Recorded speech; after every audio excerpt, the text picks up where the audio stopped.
इसको दिन में बनाते थे और रात में तोड़ दिया जाता था। लेकिन कितनी सारी सीढ़ियाँ हैं, सच में इस इमाम बाड़े में आकर मैं सच में सब कुछ भूल ही गया हूँ। धीरे बोलो, आहिस्ता बोलो, दीवारों को भी कान होते। दरअसल जो ये कहावत है यहीं से लॉन्च की गई। स्वागत है आप सबका मेरे एक और नए ब्लॉग में। और अभी मैं आ गया हूँ नवाबों के शहर लखनऊ में। और यहाँ की जो सबसे प्रसिद्ध जगह मानी जाती है वो है बड़ा इमाम बाड़ा लखनऊ का। और आप मेरे पीछे इसका एंट्रेंस गेट देख सकते हो। ये एंट्रेंस गेट जो है जयपुर के हवा महल के तर्ज पे बनाया गया है, उसके वेस्ट पे बनाया गया है। और इधर आप देख सकते हो ये है भूल भुलैया, जो इस इमाम बाड़े की सबसे ख़ास प्लेस मानी जाती है, सबसे ख़ास जगह मानी जाती है। और इस भूल भुलैया के अंदर 1024 दरवाजे हैं और चल के मैं आपको अंदर दिखाऊंगा और उसके सारे हर एक पॉइंट्स आपको दिखाऊंगा। और इधर आप मेरे पीछे इधर देख सकते हो, ये है यहाँ के चौथे नवाब असफुद्दौला का वो मस्जिद, जहाँ पे 5 टाइम की नमाज अदा की जाती है। और आप देख सकते हो इधर कुछ ऐसा है भूल भुलैया का नज़ारा। और चलता हूँ मैं इसके अंदर और दिखाता हूँ यहाँ की जो भी सारी। और यही वो जगह है यहाँ पे जब रात दिन इसको गिराया जाता था और फिर बनाया जाता था। 5 साल तक कंटिन्यू इसको गिराया गया और बनाया गया। और छठे साल में जब आपातकाल यहाँ की ख़त्म हुई तो इसको बनाकर तैयार किया गया। 45 सीढ़ी जैसे गिन के जाएंगे यहाँ से भूल भुलैया का फर्स्ट फ्लोर चालू होगा। और अभी हम चलते हैं ऊपर की तरफ। 1 2 3 4 5 6 और अभी हम पहुंच गए हैं 45 सीढ़ियाँ कंप्लीट करने के बाद भूल भुलैया के फर्स्ट स्टेप यहाँ से चालू होगा, फर्स्ट फ्लोर उसका चालू। और ये है यहाँ का ये अंधेरी गली जो पूरी 330 मीटर लंबाई है इसकी। और इसकी चौड़ाई आप देख सकते हो 2.5 फीट है और इसकी जो मोटाई है 15 फुट है। और यहीं से आगरा, दिल्ली और फैज़ाबाद के लिए गुप्त सुरंग बनाई गई थी। जब सन 1857 की क्रांति में अंग्रेज़ों ने यहाँ पे हमला किया था तो जो यहाँ के नवाब थे उन्होंने यहाँ के आवाम को, यहाँ की जनता को इस रास्ते के ज़रिए से निकाल दिया था सेफली। और रास्ते को निकालने के बाद कुछ अंग्रेज़ भी इसके अंदर गए थे, लगभग 10,000 अंग्रेज़ी सैनिक इसके अंदर गए थे और उनको मर गए थे इसी के अंदर। तब से इस जो पूरा एरिया है इस सुरंग को, इस गुप्त सुरंग को बंद कर दिया गया था। और अब ये देख सकते हो और यहाँ से आपको एक रास्ता दिख जाएगा जो मेन गेट तक जाता है। 930 फीट दूरी है इसकी, आप देख सकते हो 930 फीट है। और यहाँ से जो मेन गेट है वहाँ से कोई भी दोस्त या दुश्मन जो भी आता था, यहाँ से जो सैनिक होते थे यहाँ से बिल्कुल साफ दिखाई देता था और उसको यहीं से घायल कर देते थे वो। आप देख सकते हो 930 फीट दूरी है। और मेन गेट से अगर कोई यहाँ देखेगा तो उसे कुछ भी नहीं देखेगा, लेकिन यहाँ का जो सैनिक बैठ के देखेगा मेन गेट पे, वहाँ से सब कुछ दिख जाता है यहाँ से। तो यहाँ टॉर्च जलाना पड़ रहा है, अगर मोबाइल की टॉर्च ना जलाएं तो इसमें भटक जाए, कुछ पता ही नहीं चले। और इधर से अभी एक रास्ता है लेकिन अभी ये शायद बंद पड़ा है। और हाँ, ये रास्ता पूरी तरह से बंद है। और चलते हैं आगे। और काफ़ी लोग भटक गए हैं मेरी तरह, बस सब ग्रुप में है लेकिन मैं तो अकेले। और ये भी बंद है।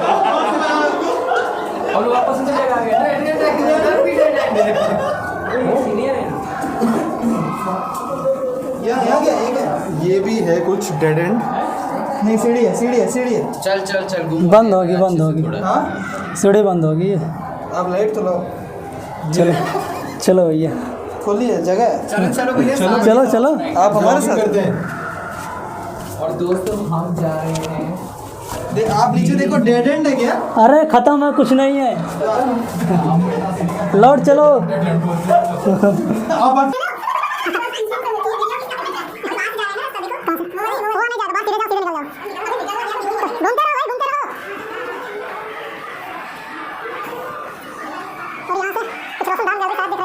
आज से तकरीबन 350 साल पहले आपने बेरोज़गारी और भूखमरी के बारे में ज़रूर सुना होगा। यहाँ पे एक तरीके से आप कह सकते हो कि पूरी तरह से अकाल पड़ गया था।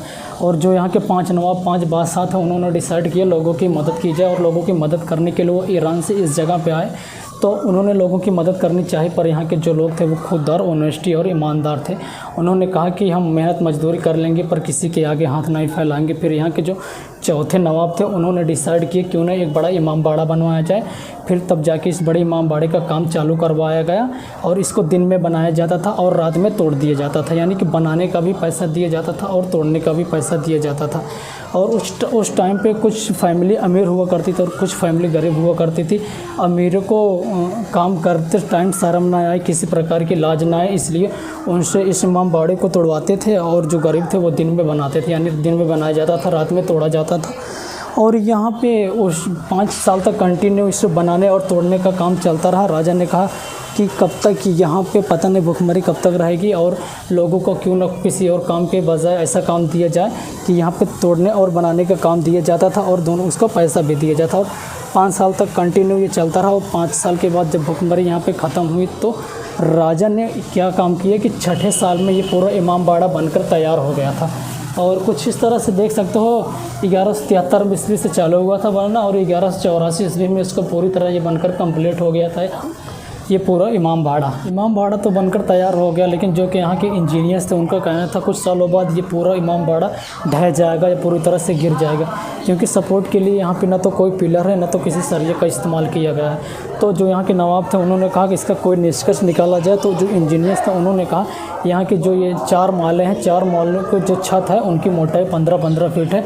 उन छतों को काट कर एक रास्ता बनाया जाए हवादार, जिससे इस बिल्डिंग का इस इमाम बाड़े के वज़न जो है इसका डिवाइड किया जाए। और इस तरह से काट कर रास्ता बनाया गया। अपने first floor, second floor, third floor पे देखा रास्ता बनाया गया जो इसका वज़न जो है डिवाइड कर दिया गया। इस तरह से इमाम बाड़ा बच गया।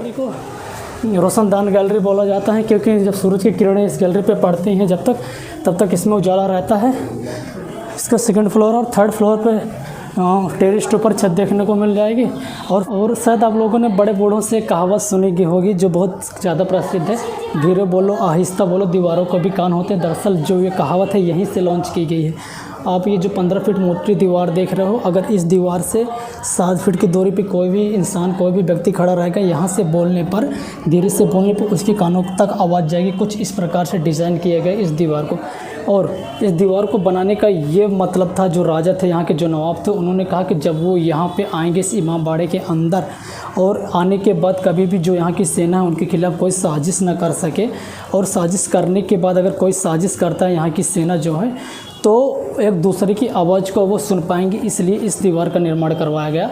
और ये कहावत यहीं से लॉन्च हुई थी, धीरे बोलो आहिस्ता बोलो दीवारों के भी कान होते हैं।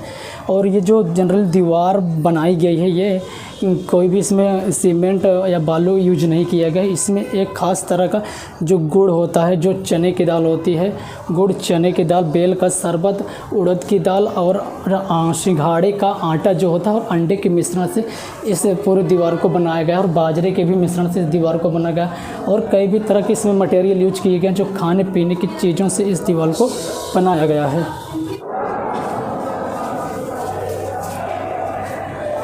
और इधर काफ़ी लंबी दूरी हमने तय कर ली है और शायद मैं इसके अंदर भटक गया क्योंकि कोई ग्रुप भी नहीं है मेरे साथ और मुझे रास्ता नहीं मिल रहा। इसका रास्ता एग्जैक्टली है कहाँ पे? अगर टॉर्च बंद कर दूँ तो कुछ इस तरह से दिख जाएगा। और यहाँ से भी रास्ता बंद है, मुझे आगे चलना पड़ेगा। और कुछ इस तरह से देख सकते हो। और शायद ये रास्ता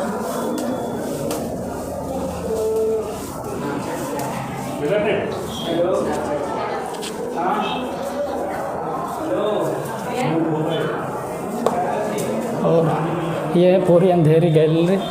इस भूल भुलैया का सेकंड फ्लोर है। ग्रुप के साथ में आया है, मैं केवल अकेले आया हूँ। और देख सकते हैं गाइड हैं उनके साथ। और बीच बीच में आपको ये रोशनदान दिख जाएगा। जब यहाँ पे सनलाइट पड़ती है तो इस पूरी जो गैलरी है यहाँ पे थोड़ा सा उजाला है और ऐसे ऐसे बीच बीच में आपको दिख जाएंगे। देख सकते हैं आप, कुछ इस तरह से उजाला है। और बाकी आपको मैं टॉर्च बंद कर लूँ, अंधेरा ही अंधेरा देखने को मिलेगा इस सनलाइट की वजह से। और बीच बीच में ऐसे सनलाइट यहाँ पे बनाए गए हैं कुछ इस तरह से। और आप इधर भी देख सकते हो, इधर भी एक सनलाइट बनाया गया है इस गैलरी को रोशनी देने के लिए। और अभी मैं चलता हूँ। यहाँ पे बहुत सारे लोग मुझे मिले थे जो इसमें भटक गए थे, खो गए थे। और शायद लगता है कि मैं भी खो गया हूँ क्योंकि आधे घंटे से मैं भी ट्राई कर रहा हूँ नीचे जाने के लिए, रास्ता खोजने के लिए। इससे पहले मैं एक बार आया था, तब यहाँ उतना वीडियोग्राफी करने के लिए पाबंदी नहीं थी, रिस्ट्रिक्शंस नहीं थे। लेकिन अब जितने यहाँ माइक में लगा कर करते हैं कि भैया वीडियोग्राफी करना अलाउड नहीं है, वरना मोबाइल और कैमरा दोनों जब्त करवा लेंगे। केवल फ़ोटो खींचना अलाउड है बस, और वो भी प्रोफेशनल फ़ोटो भी नहीं खींच सकते हो। पहले इतनी ज़्यादा रिस्ट्रिक्शंस नहीं थी जितनी आज हैं। और ये देख सकते हो ये भी क्लोज़ है, जाए तो जाए कहाँ। सब भटक रहे हैं, सब भटक रहे हैं यहाँ पे इस भूल भुलैया में। इधर मैं इस वाले रास्ते से निकलने की कोशिश करता हूँ अभी, और चलते हैं अंदर।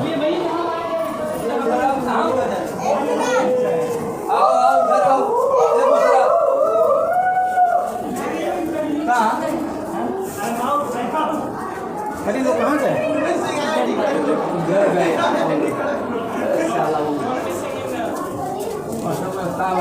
अंजुम? चलो चलो चलो चलो अंजुम, आ जाइए आगे, आ जाइए आगे। मोबाइल नहीं है। देखिए जाम खड़े हैं, वहीं पर है 4 रास्ते, 3 गलत है, 1 सही है। जिस रास्ते से हम लेके जाएंगे वो रास्ता सही है। पहले रास्ते से हमारे हैं, दूसरा है हमारे पीछे, और तीसरा है इधर, चौथे से चढ़ेंगे ऊपर। आगे भैया। और ये है इमाम बाड़े का सबसे ऊंचे वाला छत, जो सबसे ऊंचे वाले टेरिस्ट है वो है इस इमाम बाड़े के सबसे ऊंचे वाले टेरिस्ट। यहाँ से आप पूरा लखनऊ का नज़ारा देख सकते हो कुछ। और आप यहाँ से देख सकते हो ये मस्जिद है जिसमें 5 टाइम की नमाज अदा की जाती है। और ये इसका गेट है, अगर आप जयपुर में हवा महल का गेट देखे होंगे उसी के तर्ज पे, उसी के कॉपी आप मान सकते हो इस गेट को बनाया गया है। और ये इसका एंट्री गेट भी, वहीं से टिकट मिलेगी आपको। टिकट मिलने के बाद आप वहीं से सीधा अंदर की तरफ एंट्री करोगे। और इधर तो की तरफ बनाई गई है बावड़ी, कुछ इस तरह से दिख जाएगा लखनऊ। और अभी भी टूरिस्ट यहाँ से आ रहे हैं क्योंकि इसकी जो टाइमिंग है सुबह 6 से शाम 6:30 तक है। और आप यमुना नदी देख सकते हो, यमुना नदी के साथ ब्रिज दिखाई है, ये यमुना नदी का ब्रिज जो इसके पास से होकर गुजरी है बिल्कुल। और ये है इमाम बाड़े की सबसे ऊंची वाली टेरिस, सबसे ऊंची वाली छत। और वो ग्रुप आप देख सकते हो जो गाइड के साथ आए हैं, कुछ इस तरह से दिख जाएगी इतनी बड़ी छत। और अभी भी इसके ऊपर का काम चल रहा है, शायद ये टूट गया था ये वाला हिस्सा, और इस पर भी काम चल रहा है। काफ़ी अच्छी कलाकृति की गई है यहाँ पे, आप देख सकते हो। और ये जो आपको नीचे दिख रहे हैं लौंग और लहसुन के आकार में कलाकृति की गई है। आप तो जो देख रहे हो ये लौंग के आकार में कलाकृति की गई है, इसका डिज़ाइन बनाया गया है। और ये लहसुन के आकार में दूसरा वाला डिज़ाइन बनाया गया है। चलिए इधर ले जाना शायद बाहर ही। चलिए नीचे जाना है, चलिए फिर नीचे जाएगा रास्ता, चलिए नीचे ही जाएगा।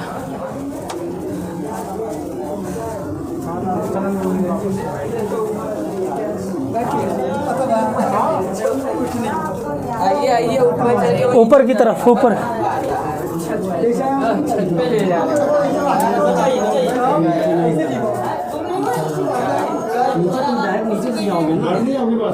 ऊपर चलिए, ऊपर आ जाओ, नीचे जाने वालों। यहाँ से अब राइट मुड़ जाइए, यहाँ से निकल जाएंगे।